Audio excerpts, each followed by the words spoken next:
Hello, good morning. It's Wednesday the 27th. I'm FX Plu, just catching up on a bit of light reading this morning. But anyway, it's budget day. Sunak will present his budget to Parliament later this afternoon, but the Speaker of the House has already had a pop at him for making important announcements at press conferences rather than in Parliament. As such, most of the eye-catching policies have already been leaked, like the increase to minimum wage, removing the public sector pay freeze, 5.9 billion to the NHS to cut waiting times, and so on. A cynic could think it was good news being leaked as a distraction, leaving any unpopular tax hikes to be mixed in with all the mundane announcements of duty increases and the like later in Parliament.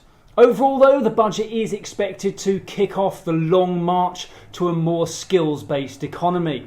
There will be challenges along the way, though, and rising COVID cases continue to put pressure on the health services.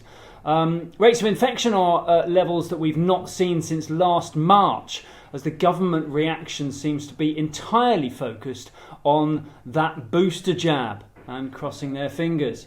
In the market, expectations of good news seems to have all been priced in, and sterling is unlikely to see a boost from the budget. It remains pretty well supported from interest rate expectations, and yesterday we saw a high of about 138.30 against the dollar. Over in the US, the consumer remains central to the recovery story, especially now we're in the run-up to Thanksgiving, Black Friday, and of course Christmas. For what it's worth, we could probably chuck my birthday in amongst those notable events towards the back end of the year, November the 25th. Put that in your diary. But I'm not sure that can be solely responsible for the increase we saw in consumer confidence. That rose for the first time in 3 months stateside. And that optimism has also spread to the labour market, and expectations for non-farm payrolls next week are pretty positive. It's positive both for a half-decent headline number and also for a higher revision to September's poor number. Before that, though, we'll have the Fed meeting where they may very well start tapering support. So there's plenty to look forward to in the next week or so. Now, if you'll excuse me, back to some light reading.